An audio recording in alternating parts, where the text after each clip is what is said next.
The walls are closing in on Steffi Forrester Finnegan. For weeks, she's been receiving anonymous letters, each one colder, crueler, and more threatening than the last. The handwriting is shaky, the wording unhinged, but the signature is consistent, a mother robbed of her child. What began as ominous warnings has escalated into promises of revenge, each letter more disturbing than the last. No one knows how the sender got so close, how they slipped past security, how they seem to know exactly when Steffi will be alone. But the messages are precise, personal, laced with venom that cuts deeper than any public scandal. Finn is the first to notice the fear creeping into Steffi's every step. She stops attending board meetings. She hesitates before opening her front door. She double-checks the locks every night and watches their son haze like a hawk. At first, Finn tries to reassure her.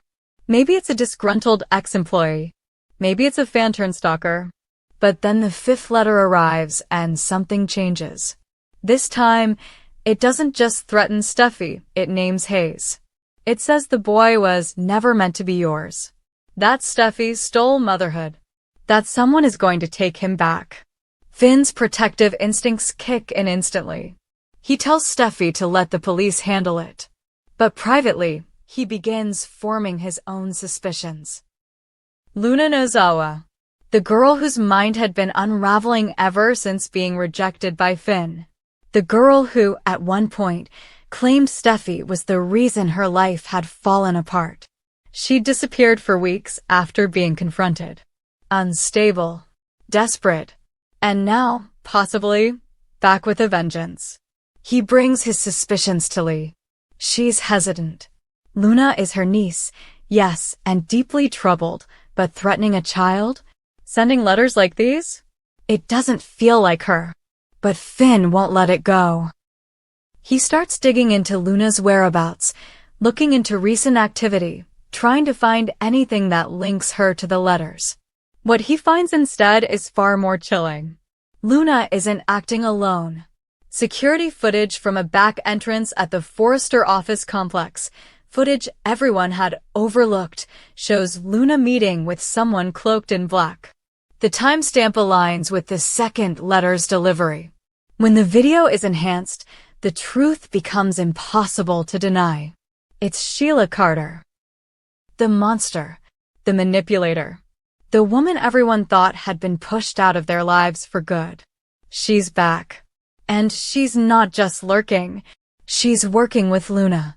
Steffi's blood runs cold. Sheila had been fixated on Finn and Hayes for years, desperate to wedge herself into their lives. She'd caused pain, chaos, trauma. She was the reason Steffi once fought for her life. The restraining orders, the legal battles, the near-death confrontations, they weren't enough. And now she's returned with a new tactic, psychological warfare. Sheila found in Luna the perfect weapon. A girl with a shattered heart, a vendetta against Steffi, and just enough emotional instability to be manipulated. In Luna, Sheila planted seeds of bitterness and revenge. In return, Sheila offered Luna something irresistible: validation, family, a twisted sense of belonging. In return, Luna became Sheila's inside source, feeding her intel, giving her access to Forrester's secrets, schedules, vulnerabilities. Every letter Steffi received had details only someone inside the family could know. Only someone with Luna's proximity. It's no longer just suspicion, it's conspiracy. Two women, both with motive, working in sync to terrorize Steffi into submission. The situation becomes untenable. Steffi tries to stay strong, to fight back, but the reality is clear. This isn't going away. The threats are escalating. Sheila and Luna have proven they can reach her, that they know where she lives, that they know when Hayes is vulnerable. One of the letters included a photo, Hayes on the playground, taken from a distance. Steffi had no idea they were being watched. The implication is unmistakable. We're close. And we're not afraid to act. Ridge demands action. Taylor flies back in from Europe to support her daughter. Brooke and Eric are furious that Sheila has slithered back into their lives. But no one can offer a real solution. The police can't arrest Sheila without hard evidence. Luna denies everything. And Steffi? She's living in a cage of fear with her son caught in the crosshairs. Finn makes the hardest decision of all. He tells Steffi they need to leave Los Angeles. Not forever, but for now. Until Sheila and Luna are exposed, until Hayes is safe, they have to disappear. Lay low. Go off the grid. Rich protests. Taylor pleads. But Steffi knows it's the only way. She won't risk Hayes. She packs in silence. No dramatic goodbyes. No public statements. Just one last walk through the Cliff House, one last look at the life they built, and then she's gone. Whispers of her disappearance ripple through the press, but no one knows the truth. Only a handful of people are aware she's even left. And that's the point. Meanwhile, Luna begins unraveling. Sheila wants more. More intel. More access. More control. But Luna is starting to crack under the pressure. She didn't expect Steffi to leave. She didn't expect this to feel so empty. The revenge doesn't taste as sweet as Sheila promised. And deep down, Luna wanted something else. Recognition. Not destruction. Sheila, on the other hand, is emboldened. With Steffi gone, she moves in closer to Finn, spinning tales, sowing doubts, playing the remorseful grandmother card again. She frames Steffi's departure as abandonment. She tells Finn it was always going to be like this. That Steffi never wanted him to have a relationship with his real mother. That maybe, deep down, Steffi didn't believe in them as a family. But Finn isn't biting. He may be shaken. He may be hurting. But he sees Sheila now for what she is. He plays along, gathers evidence, records conversations, uses every trick he knows from the hospital's security team to track Sheila's movements. He's working with Lee, Ridge, and Carter to build an airtight case. One that won't just restrain Sheila again, but will put her behind bars for good. The trap is being set. Meanwhile, Hope and Thomas are caught in the periphery of the chaos. Hope reaches out to Steffi secretly, offering help, resources, anything she needs. Thomas is focused on protecting his sister, but also begins to wonder how far Sheila will go. He even warns Luna to back off, to stop whatever game she's playing, but Luna, under Sheila's thumb, lashes out. She says Steffi had it coming. That everyone always protects Steffi, no matter what. That now it's time for Steffi to learn what it's like to lose. But Luna doesn't realize how deep she's in. Sheila isn't a partner, she's a user. And once Luna becomes a liability, she'll be discarded like all the others. That moment comes sooner than expected. Luna discovers a new message on her phone, a voicemail from an unknown number. It's Hayes crying. A warning. A line crossed. She rushes to Sheila, demanding answers, but Sheila brushes her off. Luna starts to see the truth. This wasn't about justice. It was about control. It was always about Sheila. Suddenly, Luna is the one afraid. Of Sheila. Of what she's helped create. And she starts to crumble. The final act of this arc is fast approaching. Steffi is gone but not defeated. Finn is closer than ever to taking Sheila down. Luna is breaking. And Sheila? She's growing reckless. But when the showdown comes, when the truth explodes, when Steffi returns to face them all, when Luna must choose between redemption or ruin, only one thing is guaranteed. Someone won't walk away from this war. The bold and the beautiful has thrown its biggest gauntlet yet. And the game has changed forever. Steffi's sudden disappearance from Los Angeles sends shockwaves through the Forrester and Spencer circles. The Cliff House sits eerily quiet. Her office at Forrester Creations remains untouched. No social media activity. No digital trail. Ridge keeps it under wraps, refusing to let the press catch wind that his daughter is essentially in hiding. Brooke worries this silence will only embolden Sheila. Eric wants to call in favors to get the FBI involved. But Finn urges restraint because behind the scenes, a calculated operation is unfolding. Finn, alongside Lee, Carter, and Ridge, is working on a counterattack. Using the private security team at Forrester and resources from the hospital's cybersecurity unit, they're compiling digital evidence, email trails, surveillance footage, voice samples. Finn plays the long game. He meets with Sheila under the guise of reconciliation, giving her just enough attention to make her lower her guard. She feeds him stories, half-truths, all laced with manipulation. But what she doesn't realize is that every word is being recorded. Every lie is being time-stamped. Meanwhile, Luna begins to spiral. With Steffi gone, Sheila becomes more erratic, more demanding. She wants updates.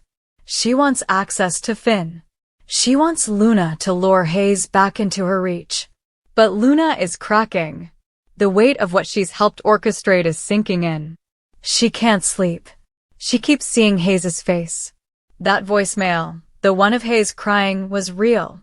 Sheila won't confirm it, but Luna knows in her gut it wasn't just a threat. Sheila crossed the line. Hayes was watched. Maybe more. The guilt eats away at Luna until finally, she reaches out to Lee.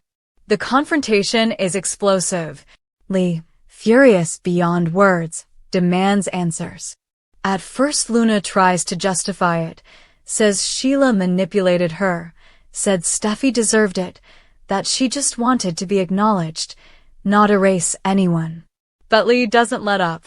She tells Luna in no uncertain terms, if she doesn't come clean, Steffi and Hayes will never be safe. Luna breaks. She admits to everything. The meetings, the letters, the intel she gave Sheila. And yes, she confirms Sheila had Hayes followed.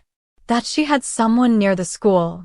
That she planned to use the child to force Steffi out of town and eventually, if necessary, to take him for good. Lee records the confession and immediately sends it to Finn. Now they have more than surveillance and implication. They have a full-blown verbal admission of conspiracy. But it's not enough. Finn knows Sheila always has an escape route. They need to draw her out, catch her in an irrefutable act. So they set a trap. Steffi agrees to return to Los Angeles under the radar. She flies in secretly, shielded by private security, and hides at a secure estate in Bel Air owned by a Forrester international partner. She makes no contact with anyone but Finn and Ridge. The plan is simple. Bait Sheila into attempting contact with Hayes, assuming Steffi is still gone. To pull it off, they leak false information. Finn is spotted in public alone, photographed looking exhausted. Online tabloids speculate that he's separated, possibly co-parenting without Steffi. Sheila takes the bait. She reaches out to Luna with a new demand. She wants Luna to arrange a drop-off. A visit. Just a few minutes with Hayes, she says. A chance to hold him, she insists. Just to see if he remembers me. Luna agrees, but secretly tips off Lee and Finn. A time and place are set. On the day of the planned encounter, Sheila arrives at a quiet park on the outskirts of LA, expecting Luna and Hayes. But she's met by something else entirely. She steps out of her car and sees Steffi. Alive. Standing strong. And not alone. Finn appears beside her. Then Lee. Then Ridge. Then LAPD. Then federal agents. The sting operation unfolds in seconds. Sheila realizes it too late. Every step, every phone call, every plan has been monitored. She reaches for her bag, but it's over. She swarmed, cuffed, screaming that it was Luna's fault, that she was misunderstood, that she only wanted her family. As she's dragged away, Steffi walks up and says the words she's been waiting to say for years. You don't get to rewrite history. You lost. Stay gone this time. Sheila is charged with multiple counts: conspiracy, stalking, attempted kidnapping, harassment, and violating multiple restraining orders. The evidence is airtight. She's denied bail. As the dust settles, the family begins to heal. Steffi and Hayes return home under high security. Liam visits, offering quiet support. Even Brooke and Taylor find brief common ground in wanting to protect the children from future chaos. But the fallout isn't over. Luna turns herself in. Her confession, her remorse, earns her some sympathy, but the law isn't kind to accomplices, especially when children are involved. She's charged, but with Lee and even Steffi speaking in favor of her cooperation, the court agrees to a reduced sentence with mandatory psychiatric care and house arrest under Lee's supervision. Luna breaks down in court, promising she'll never betray her family again. Hope, watching from the courtroom, is shaken. She once believed Luna could be saved. Now she's not so sure. Thomas stands beside her, firm, resolved. For the first time, Hope sees him as the stable one, the constant, the protector. And a silent shift begins. Back at the Cliff House, Steffi and Finn reclaim their peace. They install upgraded security, change routines, and focus on rebuilding. But something in Steffi has changed.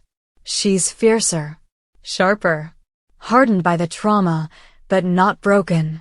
Finn watches her with admiration. He nearly lost everything: his wife, his son, his future. But now they've weathered the storm. Together. Still, one final twist lingers. Weeks later, Finn receives a package.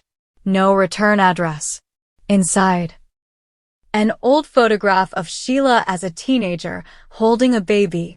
On the back, scribbled in rushed handwriting, "There's still more you don't know. About me. About you. The nightmare isn't over. But for now, Steffi, Finn, and Hayes are safe." And in the bold and the beautiful, safe never lasts long.